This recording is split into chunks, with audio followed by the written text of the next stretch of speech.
Have you ever wondered why Army guys are so disciplined? Wanted a sneak peek into what basic training is like?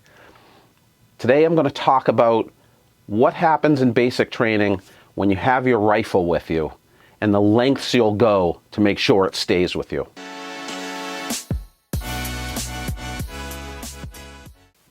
Welcome back, everybody. My name is Ben Jackson. Today I'll be your Army guide for this episode of The Art of Doing.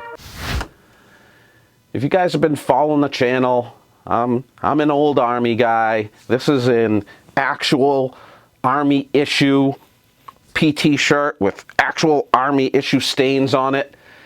I was back in Fort Benning, Georgia in 1989 as a young baby-faced recruit, and boy, did they beat the discipline into you, particularly when it comes to your rifle, or your weapon, as we called it.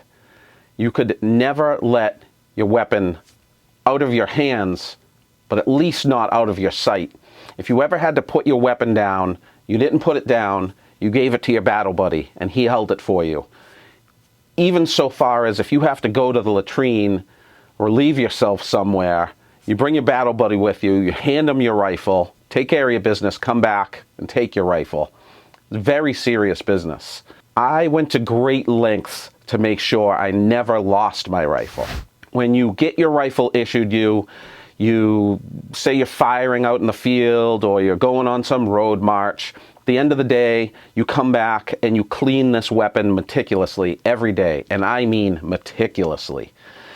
You have to show a drill sergeant your weapon after you're done cleaning it. He goes over it with almost the white glove treatment, making sure that that thing is spotless. To this day, I can take apart an M16 with my eyes closed, put it back together, take it down to parts that I would never take apart my handguns with, and put it back together with ease. You just can't believe how pristine these things were. If you somehow were crazy enough to lose your weapon, and by lose, I don't mean actual lose. A whole Army base would come to a halt if somebody lost a weapon. But by lose, I mean you put your weapon down and a drill sergeant got his hands on it. Oh boy, woe is you. For one, you're doing push-ups and sit-ups and hello dollies and running up the hill and back down the hill, low crawling on your face through the sand and mud until the drill sergeant gets tired. There is no end to the physical torture that you go through. But when you get back to the barracks and it's time to clean your weapon, you get handed what they called the dummy rifle. And it was a big, I don't even know, maybe a 4x4 block of wood in the rough shape of a rifle. And while everybody else was cleaning their rifle, you had to sand this thing with some sandpaper. We could be cleaning a rifle for an hour or more.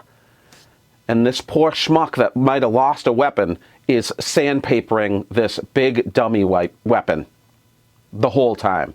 It had a rope strap on it, so if you lost it during the day, they would give you this dummy weapon. It was way heavier than a regular rifle, so if you have a road march, you have to carry the dummy weapon on the road march. You're exhausted. It's miserable. It's spray-painted dummy in big pink letters. Last thing I ever would want to happen to me. I remember one time we were sitting down for lunch out in the woods somewhere. And mealtime is about the only 10 minutes you have to yourself, somewhat to yourself, where you're somewhat relaxed. You get to sit down. And I would always take the sling of my rifle and put it through my leg and then sit on the ground. So not only is the rifle on my lap, but if someone were crazy enough to try to grab it, it would be stuck to my leg. And I'm sitting there eating, and across the way, I can't remember who it was, I wish I could remember to this day, somebody had leaned their rifle up against a tree. I didn't notice that it was leaning up against the tree, and I didn't see the drill sergeant come circling around, got behind the tree and behind this recruit, and I just saw the arm coming around the tree, and I went to yell for him. It was too late. He got his weapon taken. Lunch is over. He's getting smoked. Awful. I would go so far as when we camped, and we pitched our tents, and these are not civilian tents that have a floor. It's basically a lean-to. You pitch a canvas cloth into the ground. You roll out a mat, and you put your sleeping bag on top of it. I would put my rifle in my sleeping bag with me, and I would sleep with my pants on. I would put the belt of the pants through the through the handle, the carrying handle of the weapon, buckle up my pants, and then put the sling of the weapon around my tent pole. Because drill sergeants were known to sneak up while you were sleeping, stick their hand up under the tent, and see if you had left your weapon loose and unattended. I still get horrors thinking about leaving a weapon unattended nowadays. That's the tribute to Army training. I have been diligent and so disciplined with any type of firearm, which you should be always anyway, but boy did they beat that into you. If you want to take a look at some more Army stories, this is a good one right here. Take a look at this, guys. You'll get a laugh. Let's always remember to practice kindness, practice compassion, and practice humility. Thanks for helping me practice the art of doing.